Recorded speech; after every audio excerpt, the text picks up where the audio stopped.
Hey everyone, welcome back to my channel. If you're new here, welcome and thanks for tuning in. Today's video is going to be on powders. I've gotten requests to do this video, so I'm going to be sharing with you guys my favorite all over setting powders. These are powders that I use to set my foundation, not my immediate under eye area. They're not light enough to do that, so these are the powders I just use to set my foundation and touch up most of the time. I have some really affordable ones on this list, not really affordable but drugstore brands on this list, and I have some high-end ones on this list as well. I'm going to go on ahead and start with the really affordable ones. So the two affordable powders that I have on my list are by a drugstore brand, and they're actually from the same brand. I've tried powders from different drugstore brands, but these two stand out for specific reasons. The two powders are from Maybelline.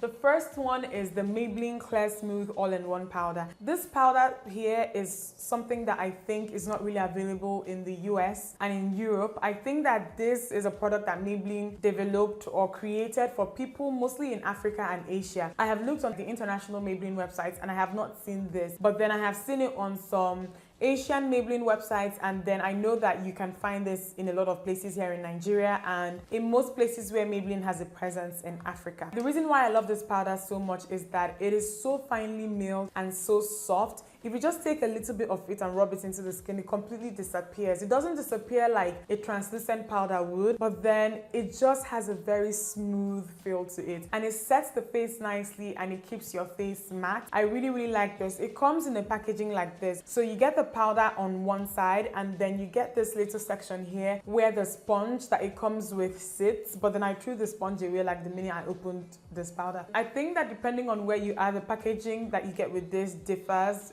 in color. I think I've seen the same powder, but then the packaging is purple. In Nigeria and most African countries, I know that it looks pink. I am in the shade Caramel, and this is like a very good match for me. I know that Maybelline is in Ghana. I know that they recently launched in Kenya. I also know that they've been in South Africa for a while. I for one got this from the Maybelline store in Surulere, so you should check that place if you're interested in this. So the second powder that I have here is the Maybelline Fit Me Loose Finishing Powder, and I'm in the shade 35 Deep. This I'm actually not sure that you can get from Maybelline stores here in Nigeria. I don't think that this is available. I don't think that they sell this. I did not see this, but then if they have this here in Nigeria, then please correct me if I am wrong. I'm going to say the truth here. If it comes to choosing between these two, I would most definitely go for this one. However, I also like this one a lot as well. I'm in the shade Deep 35, and this is a very nice like all over setting powder. I just try as much as possible not to use too much at once. It is finely milled and it applies like most of my high-end like loose powders. One important thing that I would however say about this powder is to be really careful when you're buying it. Make sure that you at least swatch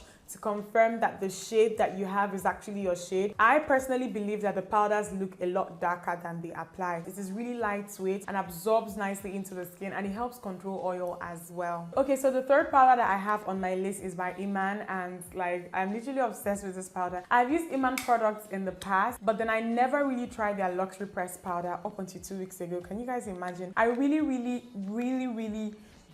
love this powder. It is so finely milled and so smooth. It gives your skin a very nice finish and it helps control oil. And to me, I feel like this is a perfect dupe for Black Ops 2-way cake that you guys see me use all the time. This is a lot more affordable, not as expensive as the Black Ops 2-way cake. So if you're in a budget and you don't really want to go out and get the Black Ops 2-way cake, guys, try this one. I'm in the shade Earth Medium. Iman is a brand that is really popular here in Nigeria, so you can get this from most like makeup retailers that sell original products. Moving on to the more expensive powders, the fourth powder that I have on my list is by Mercier, and it is their translucent powder in medium deep. I actually didn't want to get this. I wanted to try one of the Mercier powders, but I wanted it to be the white one, the one that you would use to set your immediate under eye area. I didn't want to try this one because I already knew from the reviews that I had seen online that this would not be ideal for setting my immediate under eye area. It would be too dark for me. But then I received it as part of PR, and then I tried it, and then I absolutely fell in love. The color that you get with this is the color that I love when it comes to like loose setting powders. This is like a perfect shade for me to set my foundation with, and I would rather go for this than I would the Maybelline loose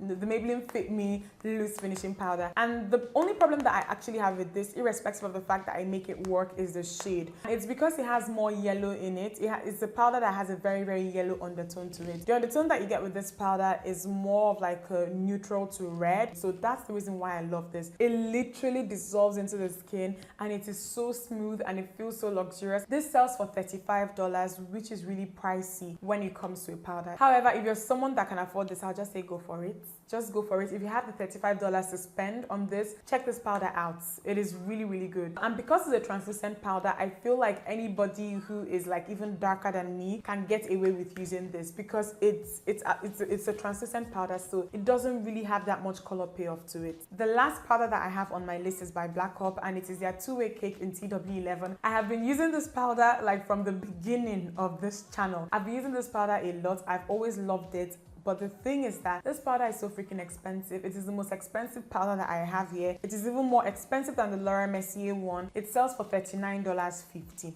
So it is not a cheap powder. I was looking for an alternative to it around the time that I found the Iman Luxury Press powder, and in all honesty, I feel like they perform the same. So if you're someone who you like to collect powders and you like to try new things and you like to try something from Makeup, I would recommend that you try this. However, if you think that it's expensive, you don't necessarily need to get it. Try the Iman Luxury Press powder or try the Maybelline All-in-One Smooth powder. But then lastly, I have one extra powder to show you guys. It's not on my main list for a couple of reasons, and I'm going to tell you guys why. And that powder is MAC's Studio Fix powder. This is one of the first powders that I ever got. The coverage that you get with this powder is like one of the best that I have ever seen when it comes to like a powder. MAC even sells this sometimes as a powder foundation. I think it's a powder foundation. The thing I love about this is the kind of coverage that you can get with it, especially in situations where there is an emergency. I would recommend this powder in a situation whereby maybe let's say that you've used a foundation that is very, very sheer and you want to smooth things out, or you've used a foundation that is like sheer to medium coverage and you want to just give yourself more coverage, you can go in with this. However, I love this for the days when I am trying out a new foundation and I'm not really sure what to expect from it. So just in case the foundation starts separating or it starts running, I always have this with me because I know that it can save the day. The coverage that you get with this is amazing. This will help you even everything out and cover up any patches that you have. That's the amount of coverage that you get with this. And it's also like a very, very nice smooth powder. Like it mattifies the skin and it just kind of gives your face this airbrushed feel, because most of the foundations that I tend to use on here, they are already full coverage, so I don't really need this that much, but it's a really, really good powder. So these are my favorite all over setting powders. I hope you guys enjoyed this video. Please let me know what your favorites are because I haven't tried everything, and I know that some of you have used some really, really bombast powders that I probably I don't even know about. So please feel free to share with me what your favorites are in the comment section, but these are the ones that I really, really love. And please don't forget to check the description box for everything that I have mentioned. I always do this. I always list everything that I have used in a video or mentioned in a video in the description box, because people come on the comment section and they're asking me, what did you use? Like, the list is in the description box, so please don't forget to check it out. I hope you guys enjoy this video and I'll see you guys in my next one. Bye guys.